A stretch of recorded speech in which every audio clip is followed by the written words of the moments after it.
nós temos é que usar a inteligência artificial a nosso favor.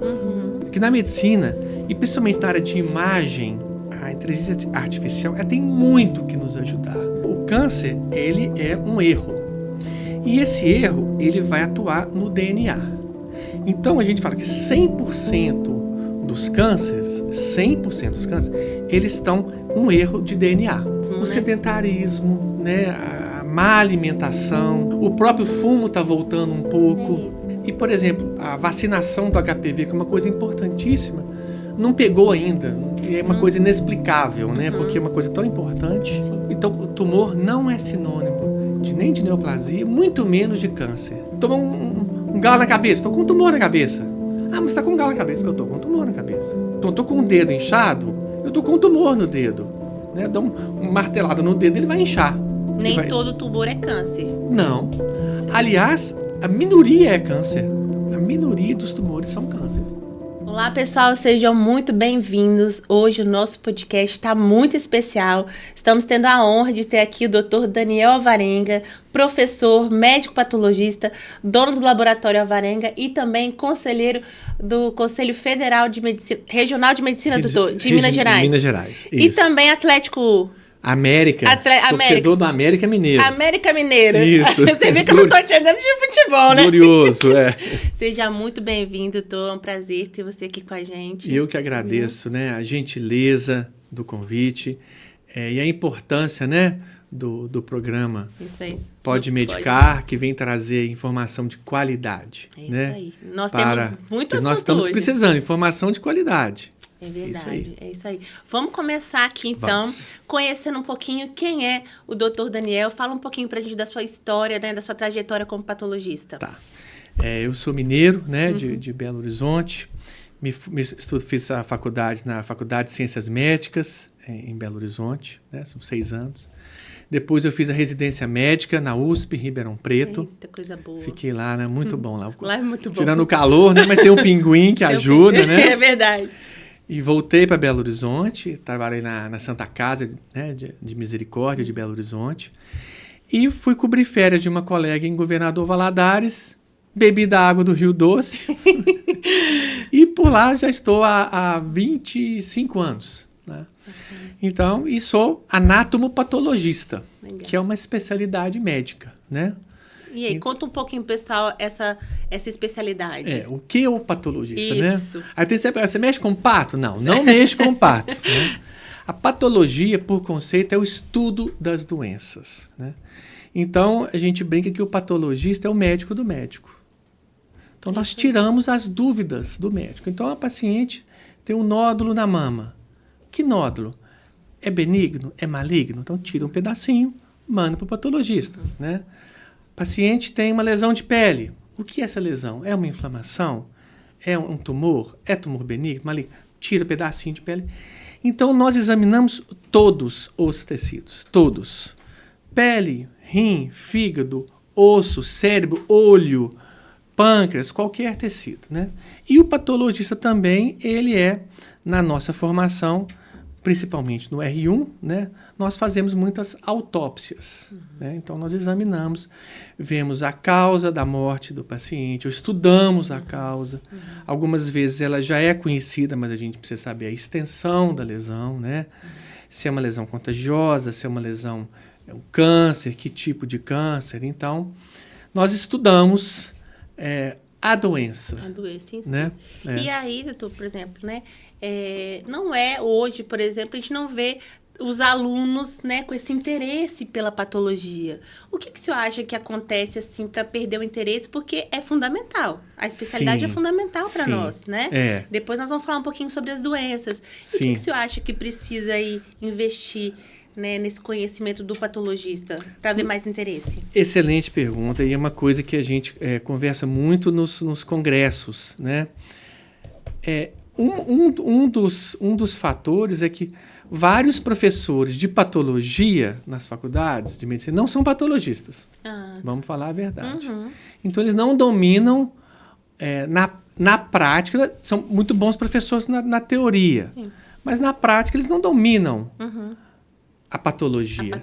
Então, é difícil você despertar o interesse do você aluno, ensinar futebol se você não sabe jogar futebol. Na teoria é muito simples, mas vai jogar futebol. Vai jogar ping-pong. É muito simples jogar ping-pong na teoria. Na prática é difícil, né? E você tem que ter um profissional patologista. Você tem que ter condições, laboratórios, com lâminas, com peças cirúrgicas. Então, é uma especialidade que na faculdade ela demanda uma grande quantidade de material, de laboratório, né? E de pessoal especializado. E as faculdades em si estão precisando investir nisso, né? Estão precisando investir, né? E está tendo um crescimento muito grande de faculdades de medicina, que também... Só esse tema já dá um outro podcast. Já, né? É verdade, Imenso, né? É verdade. Então, e como a pessoa não domina o assunto, normalmente ela não cria um interesse. Ela não consegue passar o interesse, né? Então, nós temos demanda, falta de patologistas, não só no Brasil, como no mundo inteiro. E o patologista que vai ao braço direito do cirurgião. Como eu disse, tirou um pedaço, o patologista que vai dar o diagnóstico. É a então, lâmina ali, né? Queira ou não queira, desculpe, vocês vão precisar do patologista. Precisa. Mesmo com a inteligência artificial, Mesmo com a inteligência artificial. Igual a gente estava falando, as tecnologias estão aí, estão evoluindo também dentro da própria medicina. O que o senhor acha que vai avançar aí dentro dos laboratórios? A gente sabe que o Laboratório Alvarenga aqui é um laboratório de referência. E o que você acha que vai vir para agregar? Sim, a inteligência artificial, ela, assim como o telefone celular, assim como o computador, ela veio para ficar. E ela já veio e já está, né? Nós temos que usar a inteligência artificial a nosso favor, né? Assim como o Google, a gente acha coisas ótimas, mas nós achamos coisas péssimas. A inteligência artificial, da mesma maneira, né? Ela vai nos trazer coisas ótimas, como trazer coisas péssimas, né? Eu vou julgar na patologia, né? Inclusive, eu como conselheiro, né, do Conselho Regional de Medicina, participei de uma palestra super interessante. Teve um congresso do Conselho Federal de Medicina, o conselheiro Giancarlo, eu vou mandar uma cópia para ele com certeza vai gostar muito desse podcast. O Giancarlo, ele domina muito esse assunto. Então, foi muito dito que na medicina, e principalmente na área de imagem, a inteligência artificial tem muito que nos ajudar. Então, você pega, porque nós nos baseamos em critérios. Né? Então, é tamanho, é forma, é quantidade de mitose. Isso, desde que bem programado, ele é um excelente... uma excelente ferramenta. É uma excelente ferramenta. Né? Então, por exemplo, dentro da patologia, já algumas... eu vou dar um exemplo prático hoje, né? O câncer de próstata, né? Histologicamente, ou seja, na imagem, quando o patologista vai olhar a lâmina, ele entre aspas, ele é muito simples o diagnóstico. Então, se eu pego, 1000 imagens de câncer e jogo no computador, falo, isso aqui é câncer. Isso aqui aí eu ponho do outro lado, isso aqui é benigno. Então, eu ponho uma lâmina, ele vai escanear, ele não vai dar o diagnóstico, mas ele vai falar assim, essa área aqui é suspeita. Então, ao invés de eu gastar 10 minutos numa lâmina, eu vou gastar 1 minuto numa lâmina. Certo. Isso dá muita diferença. Sim. Eu vou ganhar agilidade. Né? Então, ele vai me mostrar, olha, aquela outra área ele não tem. E não tem mesmo porque é critério. Então, olha, essa áreazinha aqui é que está suspeita. Então, eu já vou naquela área, ele vai me ajudar. Né? Então, isso... para a imagem, patologia, radiologia, né? Estou dando exemplos assim, os mais fáceis. Mas com certeza outras áreas também vão evoluir com a inteligência artificial. Com certeza. Legal. E aí, então, vamos começar aqui a tirar um pouco vamos desmistificar as coisas que a gente vê na internet. Ótimo. Vamos lá. Adoro isso. Vamos lá. Vamos começar. O que é o câncer? Fala para o pessoal. Tá. O câncer, ele é uma doença, é um erro da célula. Né? A célula, ela tem uma função. Né? Então, por exemplo, a célula da mama, quando a mulher está grávida, né? Quando ela tem a criança, é produzir leite. Né? A célula do fígado, ela produz substâncias, certas substâncias. Do pâncreas, todas as células elas têm uma função. O que é o câncer? Por algum erro ou por algum estímulo, né, ela vai começar a produzir coisa errada. Então eu faço conto para os meus alunos lá na faculdade, né? É uma piada, a gente lembra muito de piada. Piada é bom para a gente lembrar. Bom. Então a célula da mama produz leite. Aí, por algum motivo, ela vai começar a produzir cerveja, cachaça. Assim, é uma brincadeira, mas assim, ela não está perde a função, ela perde a função. Então, agora falando sério, então as células, uma das funções dela é produzir, e uma outra ordem que ela recebe é assim, você não vai invadir o espaço que não é seu. Esse copo é seu, não é? Ele não é meu. Então eu estou bebendo água daqui. A hora que eu começar a pegar seu copo, quebrar seu copo, pegar o microfone, quebrar o microfone, eu estou agindo de uma maneira errada. Então, o câncer, ele é um erro. E esse erro, ele vai atuar no DNA.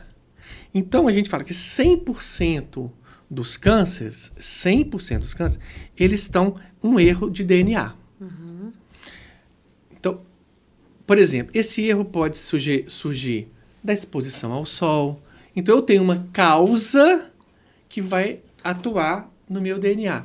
Então, o sol pode causar uma alteração, né? O uso de bebidas alcoólicas pode gerar. A fumaça, para quem fuma, eu brinco com os meus, a chupeta do capeta, né? É verdade. Então, o fumo pode gerar uma alteração na célula, né? Alguns fungos podem gerar, né? Alguns vírus, o HPV, pode gerar uma alteração. Então, alguma coisa entrou em contato com essa célula, mudou o DNA dela, e em vez dela ficar comportada, ela vai começar a fazer bagunça. E o que é a bagunça no nosso corpo? Então, a célula que produzia leite, ela vai começar a invadir, vai começar a destruir o músculo, vai destruir a pele, vai entrar no osso, ela vai matar a pessoa. E hoje, então, o que vocês estão vendo assim de mais preocupante? Um aumento da incidência, né? Que a gente precisa ficar atento aí. Você falou agora do HPV, depois conta um pouquinho também do Papa Nicolau, como a gente estava conversando. Sim. Tem uma notícia boa e uma notícia ruim. A notícia boa é que hoje os exames preventivos eles estão ficando mais populares, mais acessíveis e mais baratos, né? Então, por exemplo, o câncer de colo uterino era muito alto, abaixou, mas vamos abaixar mais. Dá para fazer melhor, né? A endoscopia era um exame complicado, caro, difícil. Hoje, a endoscopia... Então, nós estamos pegando a colonoscopia. Sim. Então, por um lado, a gente está aumentando o número, talvez porque estejamos pegando mais cedo. Diagnóstico mais precoce. Mais precoce. Então, isso é bom. O lado ruim é que alguns hábitos que a gente poderia melhorar não estão melhorando, né? Então, sedentarismo, por exemplo, o sedentarismo, né? A má alimentação, né? O próprio fumo está voltando um pouco, né? Então, algumas condições... E muitas vezes...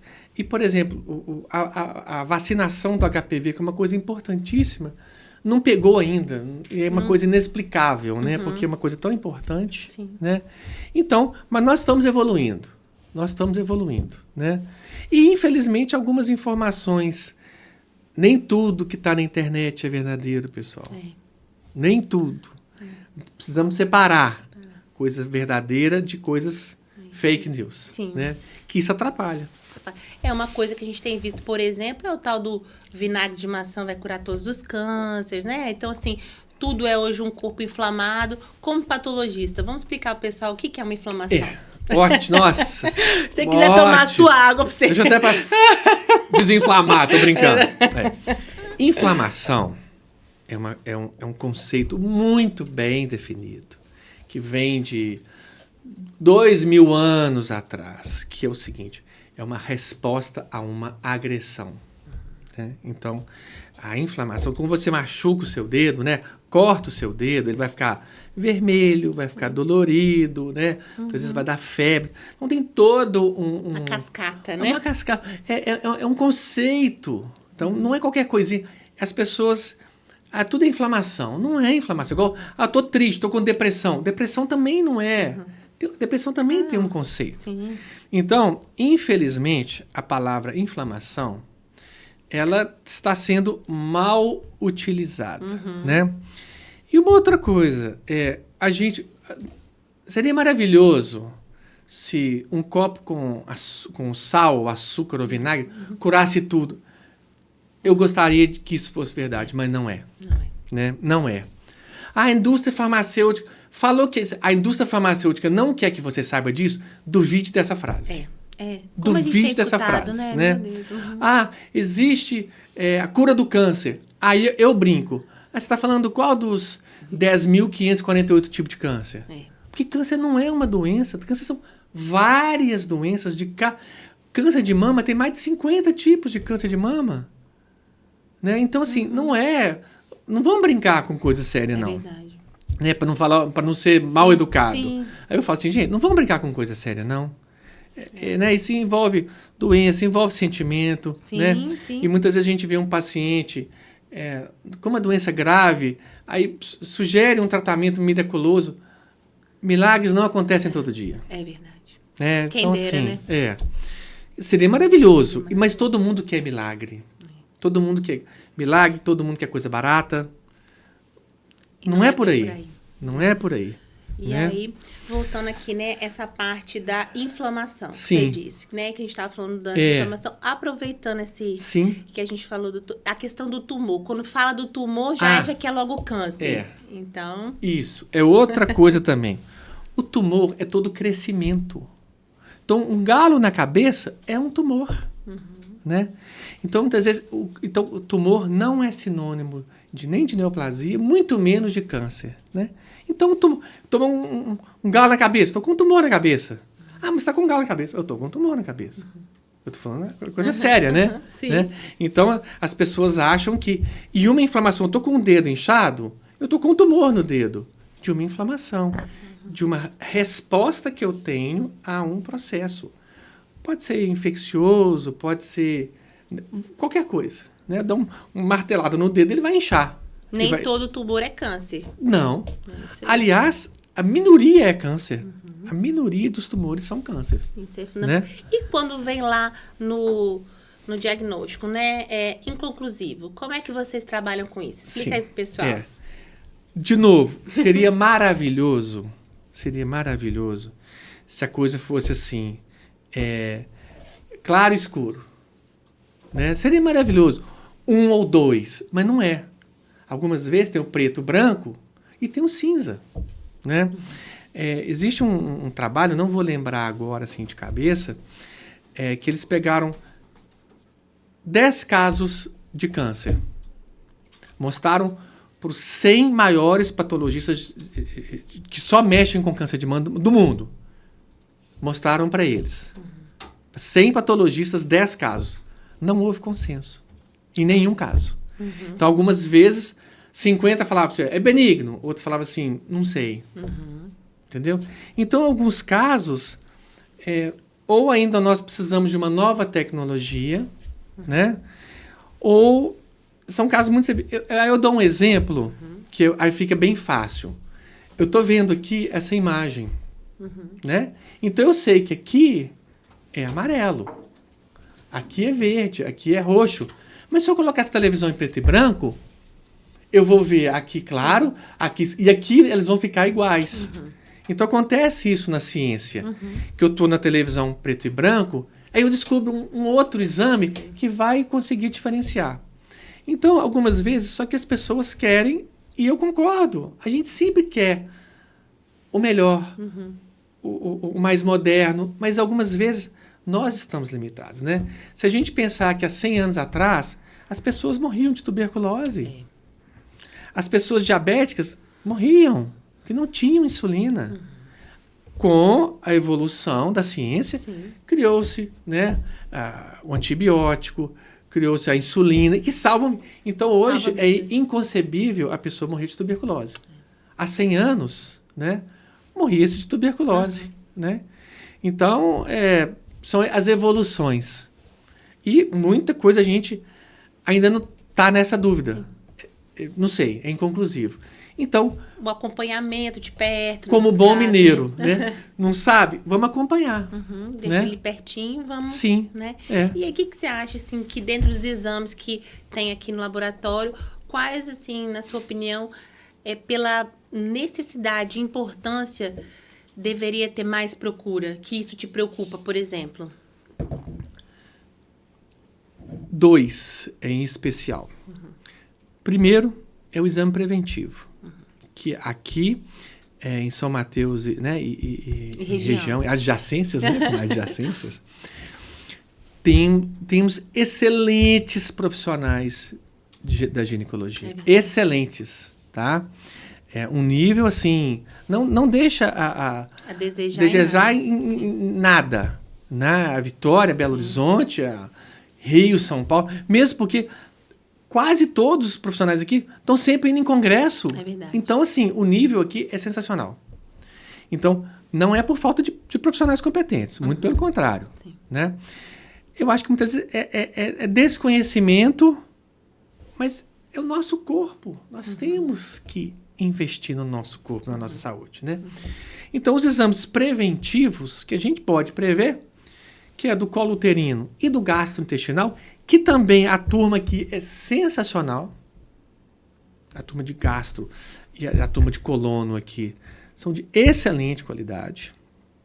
Então, tem que procurar. E eu estava esquecendo de uma outra, e aqui tem um fator importante, que é os dermatologistas. Principalmente a turma que tem a pele mais clara, e que muitas vezes trabalha em região rural, né? Sim. Então tem o câncer de pele também. Esses nós podemos prevenir. Então esses nós não temos desculpa, né? Outros tipos de tumor, aí não depende tanto da gente, por exemplo, tumor cerebral, né? Um tumor de pâncreas, um tumor de fígado, que é difícil o acesso. Então a gente não pode... A prevenção já fica o teste mais... ali para prevenir, né? Descobrir no diagnóstico precoce, por exemplo, né? Então, assim, e se fosse por falta de profissionais, Sim. teria entre Falta de essa acesso, desculpa, né? mas não é isso. Sim. Não é isso. Pelo contrário. A região está muito bem assistida. Dermato, gastrointestinal e ginecologista. Muito bem servida. Aproveitando essa questão aí, né, da nossa população aqui, do câncer de pele, né? Sim. Que você acabou de falar. O melanoma, vamos falar um pouquinho do Sim, melanoma? sim. Né? Eu acho que isso é muito importante porque, assim, a gente precisa se preocupar com as manchinhas, vamos dizer assim, né? Sim. Fala um pouco pra gente do melanoma, doutor. Melanoma é uma neoplasia, né? Um crescimento celular maligno. É um dos mais terríveis que existe. Super né? agressivo. Super agressivo. Então, a gente tem que passar o filtro solar mesmo, né? Ah, mas eu não sou tão branquinho. Mas tem que passar, né? Nós estamos numa região que tem muito sol. É uma região perto de praia, então a gente costuma a se expor mais ao sol. Tem a turma da área rural, né, que trabalha com café ou com outros tipos de cultura, né? Tem a pimenta do reino aqui também, que é muito forte. Então, e outra coisa, além de você... Ah, mas eu uso chapéu. Mas o reflexo do sol também, ele atinge a nossa pele. Então, não é só o direto, mas o indireto.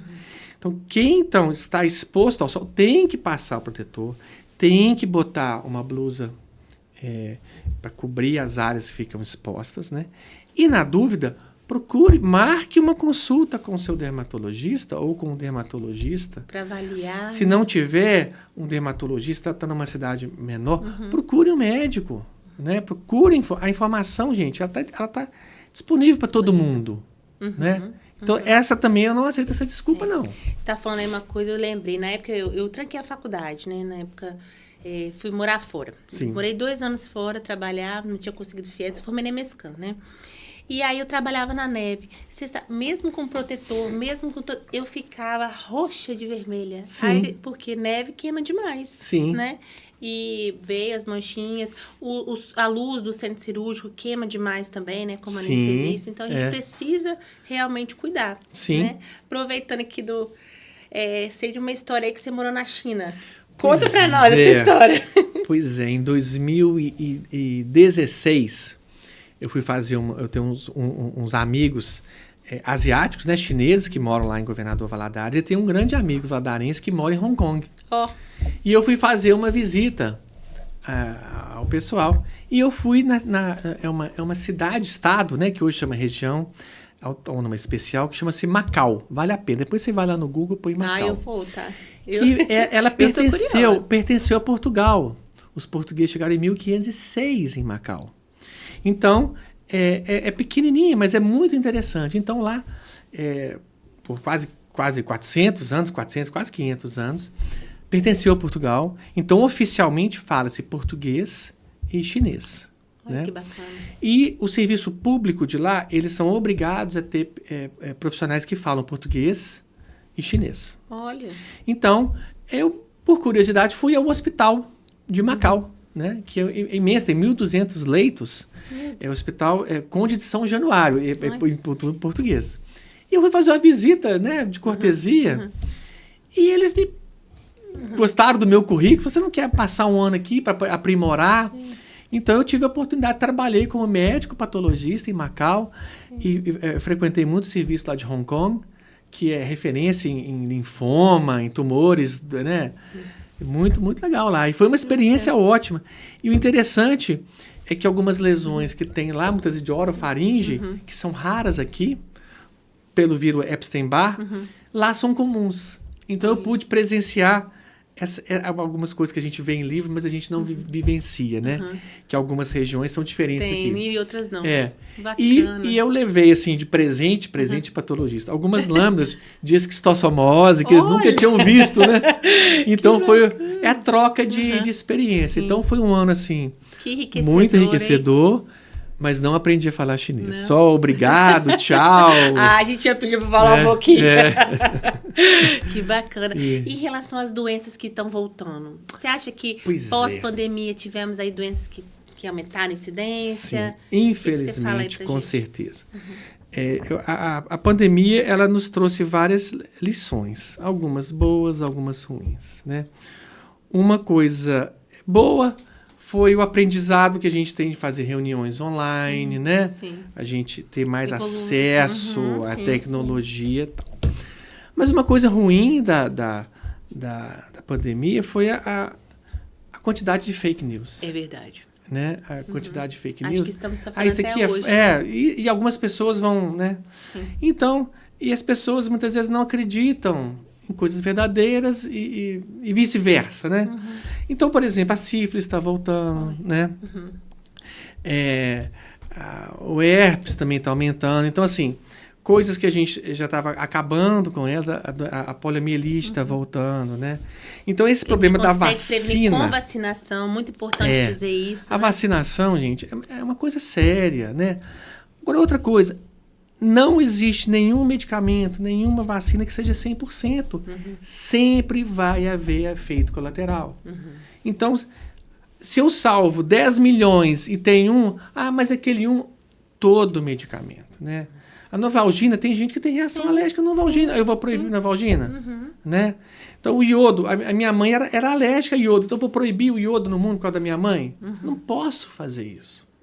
Então, é lógico que algumas pessoas tiveram efeito adverso à vacina, mas não é por causa disso que eu vou proibir vacina. Então, por exemplo, a vacina do HPV é uma coisa tão importante que nós vamos prevenir já, mas não vou... Então, isso foi péssimo. Então, algumas doenças que a gente poderia prevenir, que já estavam baixas, estão começando. E o fumo também, né? O fumo está aumentando o carcinoma de boca, de laringe. Né? E numa população mais jovem, você imagina? População mais jovem. Esse cigarro eletrônico, então, é terrível. Olha terrível. Isso, gente. Cigarro eletrônico é bomba, um veneno. Você sabe... Só que é um veneno que vai aparecer daqui a 5, 10 anos. Não, para uma pessoa que tiver um asma, um broncoespasmo aí com cigarro eletrônico, papum, né? Aí. Então a gente precisa trazer, porque eu acho que eu não tô fazendo mal com cigarro eletrônico, você tá botando cigarro pra dentro, fumaça pra dentro. Pois é, e é uma coisa terrível porque vai começar a aparecer daqui a 5, 10 anos. Por que eu... Não foi por falta de aviso. Porque todo mundo sabe que é um veneno, mas... Né? Na sua experiência, né, quando chega, assim, alguma lâmina ali, assim, você fala, nossa, você pega a história, como é que é ali, assim, o dia a dia do patologista? Então, chegou lá sua lâmina, você tem a história clínica, os exames, como é que funciona isso? Conta aí pro pessoal. Uma coisa é a teoria, né? A teoria tudo é lindo, maravilhoso. O que deveria acontecer, e felizmente acontece na maioria dos casos. Então, por exemplo, o cirurgião, a paciente tem um nódulo de mama, né? Então, ele põe lá tantos anos, nódulo na mama direita ou na mama esquerda, a mamografia apresentou esse aspecto, tal. Então, manda pra gente. Né? Ou eu posso receber a biópsia, que uma amostra da lesão, ou muitas vezes eu recebo uma mama completa, né? Quanto mais informação eu recebo, melhor eu vou chegar ao diagnóstico correto, né? Mas, infelizmente...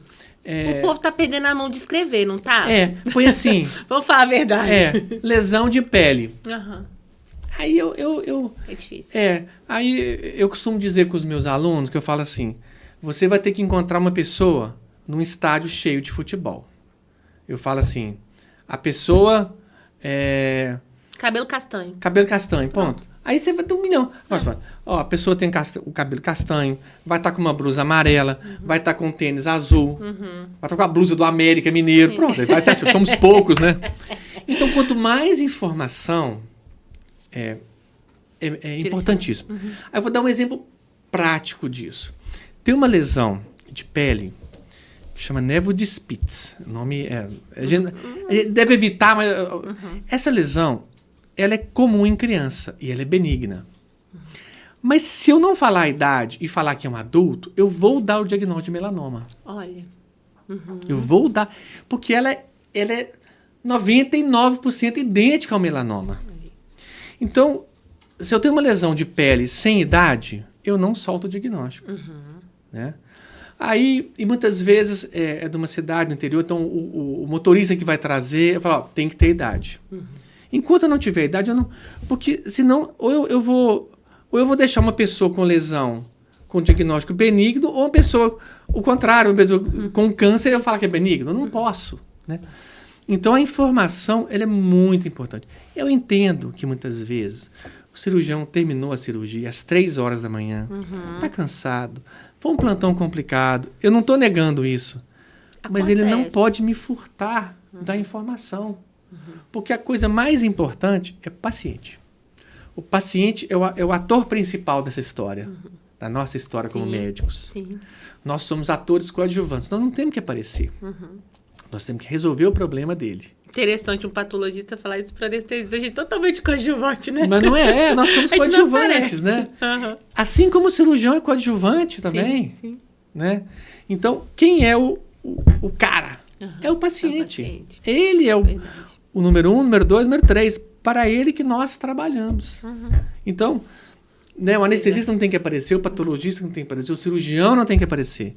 O paciente é que tem que aparecer. Né? Eu acho que a gente está perdendo. Outro dia no ambulatório de dor, eu recebi um encaminhamento assim, paciente com nódulo de mama. Mas você encaminha para um ambulatório de dor crônica, que é aquilo que a gente estava falando, né? Hoje a gente precisa também entender um pouco mais de dor crônica. Como é que você manda um nódulo de mama para o ambulatório de dor? Esse paciente, você entendeu? Pois é. Meu Deus. E na hora eu não acreditei. E aí eu entrei em contato, enfim. Mas olha a seriedade que a gente tem que voltar lá, né, para a vida acadêmica, que a gente estava falando da educação continuada, e escrever, gente, né? E saber também direcionar. Porque um paciente não pode ficar perdido com um nódulo de mama. Pois é. Não é? Não, você me lembrou de uma história. Eu estava no 6º ano de medicina, eu estava lá no pronto-socorro, no João 23, então a gente estava na parte de sutura. Aí chega um paciente com encaminhamento assim... paciente com corpo estranho. Aí nós perguntamos, o senhor machucou? Onde que o senhor machucou? E era de madrugada, e o paciente estava Tava meio assim, eu não sabia se estava confuso. Aí nós começamos a pegar o paciente, olhar se tinha algum machucado. Mas não é que o senhor machucou? Não, não machuquei. Mas não, eu comentei lá que eu estava sentindo um corpo estranho. Olha isso, gente. Você não entendeu? Um corpo estranho de algum ferimento com um corpo estranho. O corpo tá estranho. Ou seja, uma informação errada, né? Assim, que deu mal entendido, né? E a comunicação é tudo. Tudo. A gente estava falando outro dia, né? Eu acho que hoje as maiores dificuldades vêm realmente da comunicação. Sim, é. Não é? E o patologista, eu aprendi com meu pai, né? Que foi professor. Conta um pouco aí pra gente, pra pessoal que não tá escutando a gente. O meu pai formou em 1952 na Federal, né? O FMG, em Belo Horizonte. E em 1954, tem uma coisa histórica, né? O meu pai foi para Nova York e trabalhou com o professor Papa Nicolau. Olha. Ficou lá 2 anos em Nova York, lá no Memorial. E quando o papai voltou para o Brasil em 1956, ninguém conhecia o exame preventivo. Falava que o exame Papa Nicolau, que Papa Nicolau era charlatão, que esse exame não ia para frente. Olha para você ver como é que o mundo dá voltas, né? Não é? E não é tanto tempo assim, ó. Não. E o próprio Papa Nicolau, a história dele, demorou 20 anos. Ele foi atacado durante 20 anos. Que aquele exame não era bom, que era... Como que ele ia dar um diagnóstico vendo células soltas, que tinha que ter o tecido, porque era a escola alemã e a escola italiana, né? Que era patologia tradicional. E ele revolucionou, né? E ele só não ganhou o prêmio Nobel porque ele morreu antes. Porque ele iria ganhar o prêmio Nobel, né? E é uma pessoa muito interessante, para depois você saber a história dele. Ele era grego, estudou medicina na Alemanha e foi trabalhar nos Estados Unidos. Olha isso. E ele não era Papa, é o sobrenome dele, Papa Nicolau. E tem o O antes do U, viu? Olha que bacana. E o exame Papa Nicolau é tão importante por 2 motivos. Primeiro, que o câncer que mais matava mulheres até nos anos 50 era o câncer do colo do útero. E despencou, não caiu, despencou. Né? Então, só esse motivo já é brilhante. E o segundo motivo, não vamos menosprezar, é que o custo da saúde despencou também. Porque, lógico, eu não vou contar a vida humana, essa não tem preço, né? Sim. Mas o custo para o governo também despencou, porque é caro você tratar câncer. Então, por isso que a gente fala, vamos fazer o exame preventivo, é mais barato e salva vidas. Sim. Então, o exame de câncer de colo do útero despencou e o governo nos Estados Unidos achou ótimo, porque além de salvar vidas, ele economizou dinheiro. Olha, né, que coisa boa. Sim.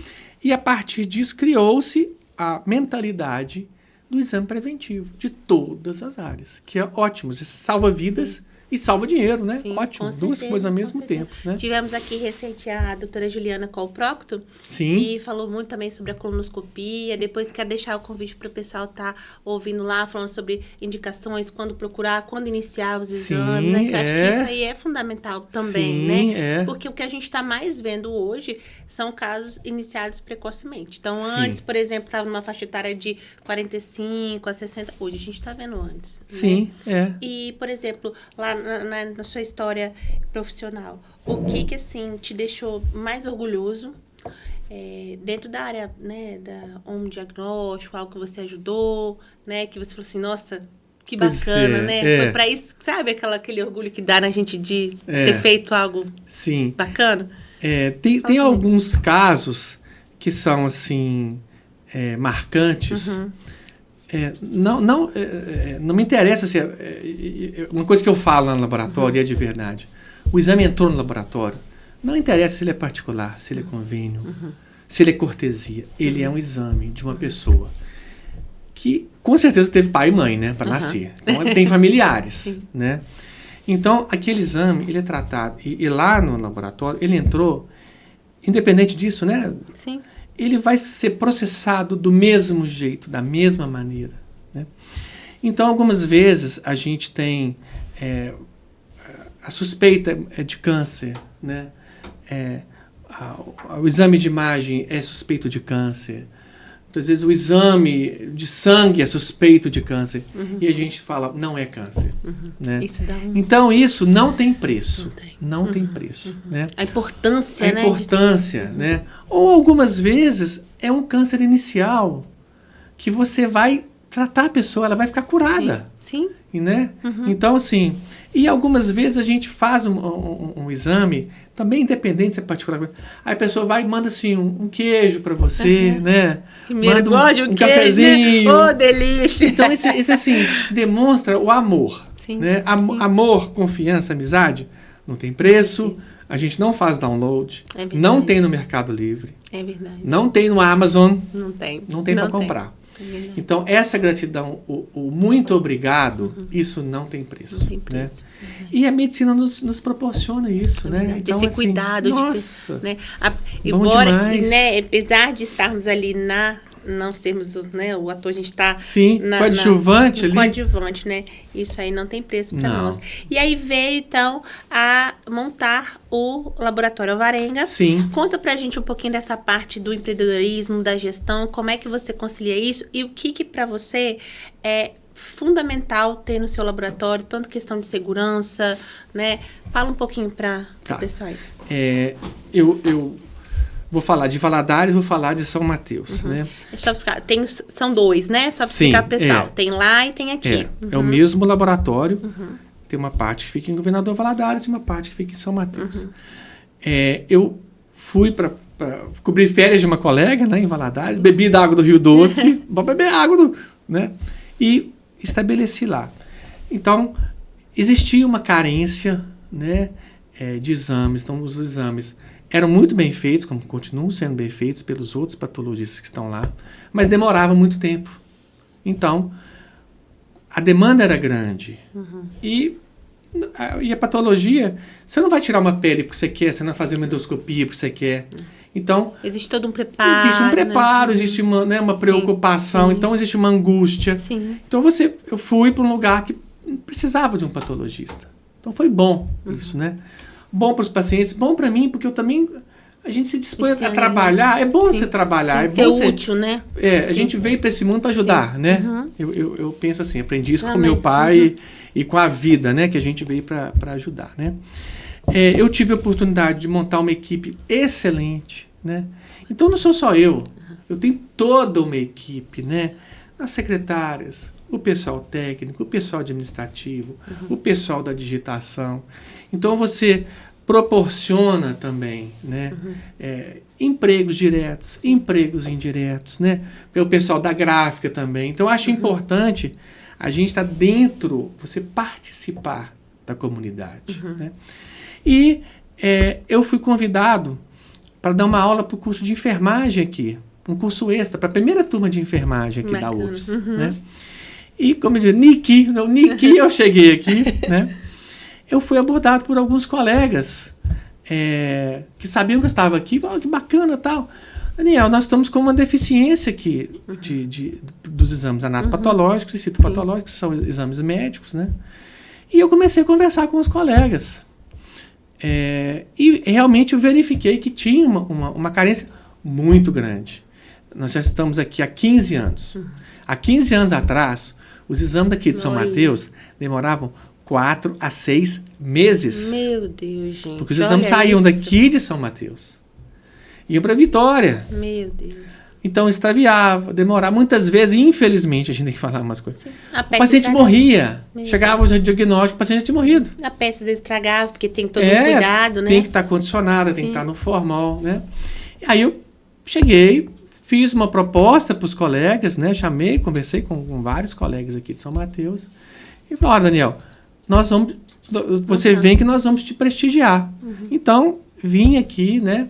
Montei o laboratório, fiz questão e faço questão de tudo que eu puder gerar de emprego, né? Os funcionários são da região, a papelaria é da região, então tudo o que gera, porque a gente tem que fazer... Para a comunidade, né? Porque o laboratório ele tem esse papel também social e econômico, né? Então, eu estou aqui em São Mateus, eu vou contratar uma gráfica lá de São Paulo, não tem nada a ver. Então eu vou precisar de um material de escritório. Tem que ser daqui. Eu tenho que prestigiar São Mateus não prestigia? Então eu tenho que dar isso de volta a São Mateus, né? Então a gente está sempre investindo em treinamento do pessoal, né? E o laboratório, como é um laboratório, puxando um pouquinho do que você falou, a gente faz o seguinte: o laboratório, a partir do momento que o exame entra no laboratório, a responsabilidade é 100% minha. Né? Então, nós temos um sistema que ele é totalmente digital, né, no computador. Então, o exame entrou, eu vou gerar, o sistema gera um número, né? A partir desse momento, tudo é feito por leitura a laser. A gente mostra isso para o paciente quando entra o exame. Porque se eu escrevo um número 6, o outro acha que é 5, esse não tem nenhuma possibilidade de haver troca de exame no nosso laboratório. Porque a hora que ele entra, ele é totalmente informatizado. Né? E ele é informatizado aqui em Governador Valadares. Então, se o paciente quiser pegar o exame em casa, se ela quiser pegar o exame em Valadares, se quiser pegar aqui, não tem problema. Como diz na brincadeira, o mesmo preço. É o mesmo preço. Né? O nosso pessoal técnico, ele é todo treinado dentro das normas, né, do CFM, da Sociedade Brasileira de Patologia, né, da qual eu faço parte. Então, e todo o processo, ele é seguido passo a passo. E para melhorar ainda mais, a gente participa da ISO, que todo ano a gente participa. Então, todo o processo nosso é fiscalizado pela ISO. É ótimo para a gente. Sim. Melhora a qualidade, segurança. Eu tenho que respeitar o paciente, né? É que eu falo, aquele pedacinho de tecido podia ser meu, podia ser minha mãe, do meu pai, do meu irmão, da minha irmã. Então, eu tenho que ter total responsabilidade, né? Então, a gente abriu aqui o laboratório, né? É o único laboratório médico, porque o exame de anatomia patológica é um exame médico, né? Então, a responsabilidade, desde onde você entrega, é minha, né? Então, nós não terceirizamos, né? E isso também, eu como conselheiro, né, do CRM, a gente vê lá, inclusive, outro dia eu fiz uma consulta, né? Uma consulta parecer sobre isso, né? O laboratório de anatomia patológica é um laboratório médico, não é um laboratório de análises clínicas, né? Então, é responsabilidade médica. Eu não terceirizo, eu que faço. Então, a responsabilidade é minha, né? Então, a gente tem, sim, toda a responsabilidade sobre esse exame. E todos os exames que tenham algum tipo de complicação, ou algum um exame positivo, eu, pessoalmente, ou a doutora Cristiane, que trabalha comigo, nós entramos em contato com o médico. Né? Logicamente, preservamos as normas de segurança, de sigilo, né? Mas eu alerto o colega que o exame tem uma alteração, né? Isso é uma troca, né? É o que a gente está falando. A gente não faz nada sozinho. E eu preciso alertar, porque muitas vezes o paciente é da roça, né? Não estou menosprezando a roça. Não, nós temos aqui bastante, né, na região. Então ele vem para cá e muitas vezes ele vai perder uma viagem por causa da falta de informação, né? E o colega tem que, muitas vezes, segurar esse paciente, porque ele não pode voltar, ele vai ter que fazer alguma coisa urgente. Então, é a responsabilidade, é o juramento médico. Que a gente tem que levar muito a sério, né? E a gente está precisando reforçar isso hoje em dia, né? Estamos. Para essa nova geração que vem aí. Né? E precisamos reforçar, né, os conceitos éticos também. Sim, né? E queria abrir nesse momento uma fala para você ficar à vontade aí, né? Falar, pode ser sobre o laboratório, sua experiência, ou experiência pessoal, para quem estiver nos ouvindo aí, que eu acho que trouxemos muitas informações importantes, que bom, né? Acho que foi muito agregador. Sim. Já queria aproveitar e te agradecer por estar aqui com a gente.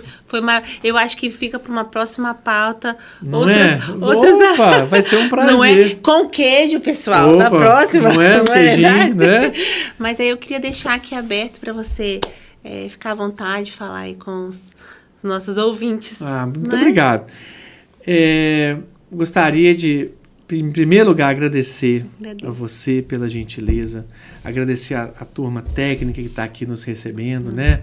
De maneira muito gentil, isso é sempre bom, né? Gentileza gera gentileza, né?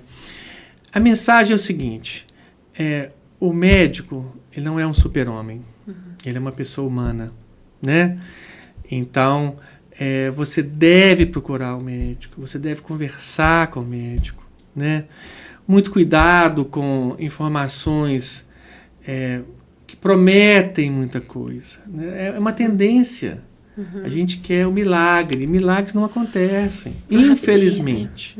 Né? Então, assim, procure informações. Está na dúvida? Procure uma segunda opinião. Não tem nenhuma. Tem problema, a pessoa, os colegas, Daniel, eu gostaria de uma segunda opinião, né? Não tem problema nenhum. Quem não deve, não teme. Então, assim, muito cuidado.